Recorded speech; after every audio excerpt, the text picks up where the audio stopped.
In this video, you're going to learn the answer to the question, do microgreens regrow after cutting?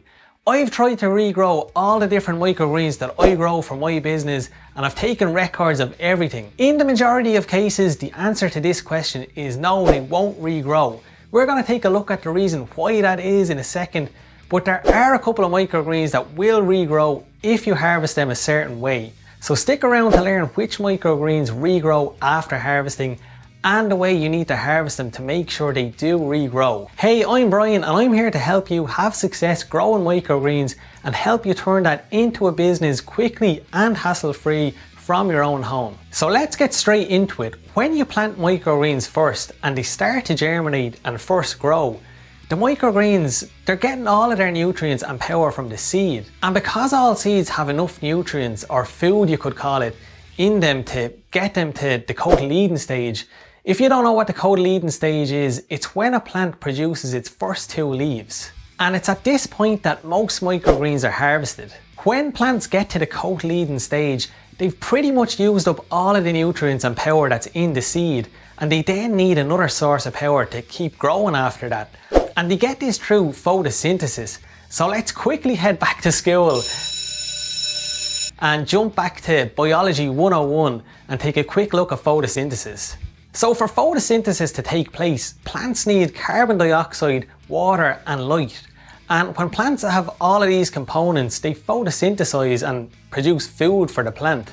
The way the plants take in light for photosynthesis is through the plant's leaves. So now let's take a look at a common microgreen being harvested.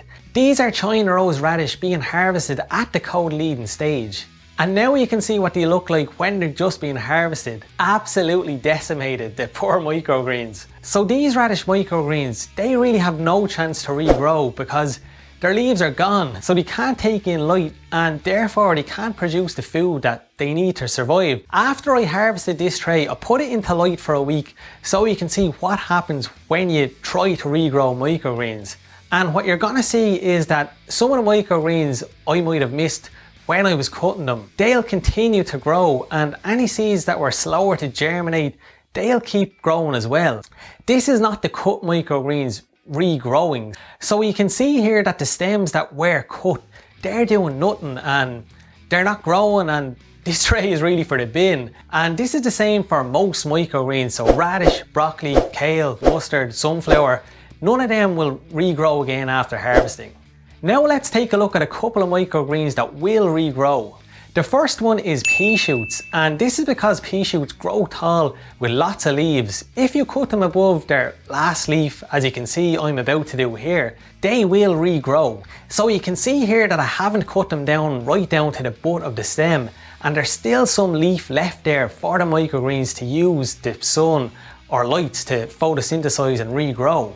For this video then, I put these pea shoots back into the lights or under the lights, and regrowing these microgreens, it's a long process. It takes about 2 weeks, and you can see here after a couple of days that new shoots are starting to come out. And then this is how they're gonna look after about 2 weeks of regrowing. One thing to note here is that the yield from regrowth, it's gonna be about half of what you got the first time. And if you regrow them a third time, the yield is going to be less again. Wheatgrass will also regrow for you, and the reason for this is that grass is all a leaf. So even if you cut it really low, it's still going to grow again. The only thing here is that on its second and subsequent grows, the leaves, they'll be more yellow than before, and that's because the nutrients in the seeds, they've been depleted, and that could also mean that the second and other subsequent harvests have less beneficial nutrients in them that people use wheatgrass for. So to sum up, if you're planning to grow microgreens professionally and you don't have a lot of space, I would not recommend that you try and regrow your microgreens after harvesting, even peas or wheatgrass. By replanting fresh every time, you get consistent growing cycles, consistent yields, and your microgreens will always have the maximum amount of nutrients in them. If you're just growing for home usage, maybe you could keep using the same pea shoots and just snip a few here and there, but just always remember that you need to leave some leaves so you're able to use that sun and let them regrow again. If you like this video, make sure you subscribe to my YouTube channel right now so you don't miss more videos like this in the future. Just hit the subscribe button in the bottom right hand corner right now. Also, if you want to know the first steps in how you can turn growing microgreens in your own home into a business that makes you money, there is a link to my Microgreens Business Beginner's Guide ebook in the description below, and it's free. So now it's over to you. Are you going to try and regrow these microgreens? Or have you ever had any success regrowing any other types of microgreens that I didn't mention here? Let me know by leaving a comment below right now. Thanks for watching and see you in the next video.